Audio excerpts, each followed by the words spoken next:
Jadi untuk ngabuburit hari ini kita ubah tampilannya lebih simpel. Dari semula Intel kita ubah jadi AMD.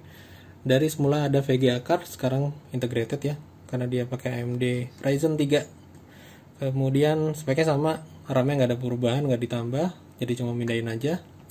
Nah di sini ada slot Ultra M2. Wah akhirnya dapet juga. Dulu nggak ada soalnya. Oke, selamat takbiran. Buka dulu deh. Nanti bentar lagi.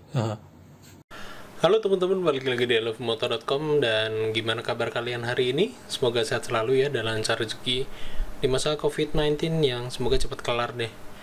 Nah, di video ini gue bakal ngebahas CPU atau PC yang gue gunakan untuk ya render video yang biasanya gue upload ke YouTube ya, atau semacam game-game ringan kayak untuk GTA 5, GTA 5 online. Kemudian gue biasanya main apa sih?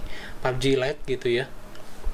Sebenarnya sih untuk CPU atau PC yang gue gunakan dulu sebelum ini, jadi sebenarnya gue build untuk PC ini kemarin pas malam takbiran ya, karena memang pas itu nggak ada kerjaan. Ya udah deh, daripada takbiran kan nggak boleh ya dari PSBB, jadi akhirnya beli komputer. Ya udah, kalau misalnya kemarin itu gue pakai Intel G3 900 sama MSI GT730 OC. Itu gue jual semua akhirnya, meskipun si motherboard sama prosesornya masih belum laku ya, sedih. Terus akhirnya cuma nyisain untuk ini case-nya, ini pakai Cube Gaming ya. Gue build ini pas Celeron itu di tahun 2018 kalau nggak salah.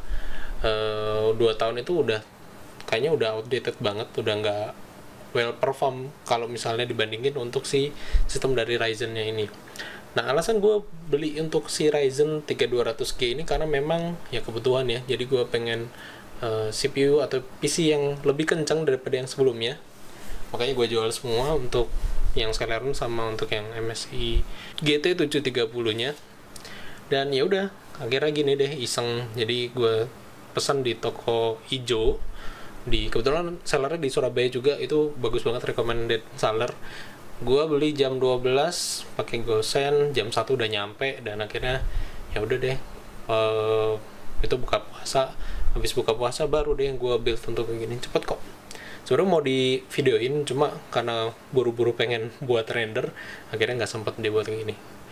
Oke, kita bahas dulu. Jadi kalau yang tadi CPU yang sebelumnya itu kan gue tinggal nyisain untuk yang casingnya, ada SSD, ada 2,5 hard drive di balik sini nih, di cover sini. Sama untuk PSU yang abal-abal, ini mereknya Alcatros Magnum Pro 275X. Jadi di sini untuk TDP-nya sih dia muat sampai 550 watt untuk maksimum peak powernya. Cuma memang dia belum ada sertifikasi 80 plus ya, atau 80 bronze dan lain-lain, karena memang ini PSU murah. Dulu gue beli komputer itu sebenarnya buat ya nyari murahnya sih, gue kan masih awam gitu ya. Terus yang nyisain lagi selain ini untuk storage sama RAM-nya. Jadi RAM-nya sengaja gue dulu pakai dual channel, ini pakai untuk Corsair Value. Untuk frekuensi RAM-nya dia 2133 MHz. Terus udah DDR4, untungnya masih udah DDR4. Ya udah deh, daripada nganggur gitu, gue pasangin aja di sini. Dan kemudian kan singkat cerita, gue udah dapat barangnya kayak gini fotonya ya. Terus gue build, jadi gue pasang dulu untuk CPU, kemudian ada CPU coolernya, ini AMD Urate ya bawaannya. Terus untuk RAM-nya gue pasangin di situ dual channel. Jadi si Mobo ASRock ini dia itu cuma ada slot 2 ya untuk RAM-nya, dan ini udah dual channel, tapi karena frekuensinya masih rendah, seharusnya ini bisa di-upgrade sih untuk si RAM-nya ini. Jadi kemungkinan sih nanti kalau misalnya budgetnya ada, itu bakal gue ganti, jadi gue jual mungkin 500 dapat kali ya, 500. Terus gue beliin untuk Vigen Tsunami mungkin, atau ya yang lain mungkin ya. Pokoknya budgetnya sekitar 1,2an. Yang penting ada nyala bling-blingnya. Anyway, kalau misalnya lu lihat, kalau misalnya di atas kanan sama yang ini nih, nah ini sebenarnya RGB yang bukan RGB ya benar-benar RGB, jadi kelap-kelip murahan gitu deh. Dulu yang penting sih ada warna-warnanya gitu deh. Cuma next time mungkin bakal gua upgrade kecil-kecilan, mulai dari CPU coolernya dulu. Jadi CPU coolernya bakal gua ganti dengan Gamax 400 ya, yang agak tower gitu. Kemudian RAM-nya bakal gua ganti yang ada RGB-nya gitu. Intake gua bakal benerin dulu. Jadi kalau misalnya lo lihat di case ini, dia hanya ada satu fan doang untuk intake-nya. Gue nggak tahu dulu kenapa gue build-nya ditaruh di atas ya untuk fan-nya. Sebenarnya sih paling bagus di bawah sih untuk fan-nya, karena memang intake-nya di bawah sini nih, di bawah sini nih. Jadi dia harusnya nyedot di sini, masuk sini, airflow-nya seharusnya bagus ya. Kalau misalnya di sini ada exhaust-nya, sayangnya di sini belum ada exhaust fan-nya. Mungkin kalau misalnya gue ada budget 1 juta, yang bakal gue benerin dulu dari airflow-nya dulu deh. Soalnya kalau misalnya gue render, ini tembus sampai 80 derajat Celcius cuy. Dan itu menurut gue udah berat banget ya, takutnya.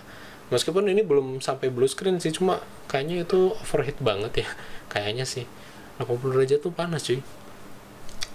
Oke, jadi nanti mungkin bakal gue ganti dulu. Nanti RAM urusan nanti deh kalau misalnya ada budget lebih. Tapi yang jelas bakal gue ganti dulu untuk airflow-nya. Jadi intake bakal gue tambahin 1. LED-nya bakal gue matiin, LED ini juga bakal gue matiin. Untuk LED stripnya juga bakal gue copot.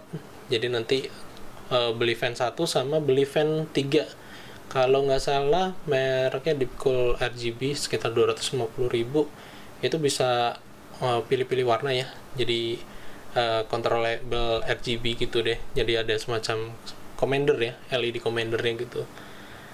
Ya mungkin itu dulu sih untuk yang penting perbaikan untuk airflow-nya. Jadi gue sih targetnya kalau misalnya render pas maksimal gitu, maksimal 70 derajat lah, jangan sampai 80 derajat. Ngeri cuy. Lumayan ini. Jadi untuk harga kayak gini, jadi gue cuma beli untuk motherboard ini pakai ASRock A320 ADV. Kemudian ini harganya 700.000 sekian di Surabaya ya. Untuk CPU dia pakai 3200G. Jadi udah integrated sama Vega 8 ya. Jadi Radeon Vega 8. Sebenarnya gue cukup puas sih untuk performa untuk rendering maupun main game-game ringan yang seperti yang gue bahas tadi. Mungkin nanti gue bakal nyoba untuk rekam ya untuk GTA 5 dengan ya meskipun nggak bisa rata kanan tapi it's okay lah. Kalau misalnya gue build dari awal, mungkin ini untuk PC gaming sekitar 4 juta kali ya, kalau misalnya nggak pakai VGA gitu. Kayak sih dapet sih 4 juta. Cuma karena memanfaatkan barang yang ada, jadinya ya udah apa adanya aja kayak gini. Udah, kalau misalnya airflow udah bagus, untuk estetiknya juga udah bagus. Nanti kalau misalnya ada duit, gue bakal ganti ini nih, PSU-nya Alcatraz ini. Gue buang deh, gue pakai Antec 500 watt. Terus CPU-nya bakal VGA-nya bakal gue tambah pakai 1650 atau 1660 Super. Itu di range harga 2,5 sampai 3,5 jutaan. Gak tau deh nanti nyari duitnya gimana ya, semoga ada tambahan duit. Sedih. Oke, kemudian kalau misalnya VGA udah ada, baru ini gue jual paling laku 1,1 gitu, ganti 3300X. Karena memang kalau misalnya dibandingin antara Ryzen 5 2600 sama Ryzen 3 3300X, itu seperti yang 3300X cuy. Meskipun dia core-nya cuma 4 core, kalau yang Ryzen 5 kan 6 core-nya dia. Udah sih, mungkin itu aja untuk jadi ini untuk tampang standarnya. Nggak tahu nanti 2 bulan atau 3 bulan yang akan datang ini tampilannya kayak gimana. Yang ini sebagai dokumentasi aja sih untuk sekarang tanggal 8 Juni 2020. Jadi cuma stok cooling, RAM-nya 2133 MHz, pakai ASRock A320. Gue nggak tahu kenapa gue kok tipikal orang yang pilih motherboard yang paling murah ya. Karena memang gue build PC ini bukan buat overclockan, jadi memang yang standar-standar aja sih. Udah, mungkin itu aja untuk hari ini. Terima kasih udah nonton di alufmotor.com. Emot and bye. Ini udah nyala, tampilannya juga udah normal. PR-nya tinggal beli SSD KD.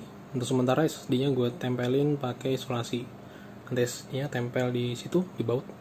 Cuma lupa tadi.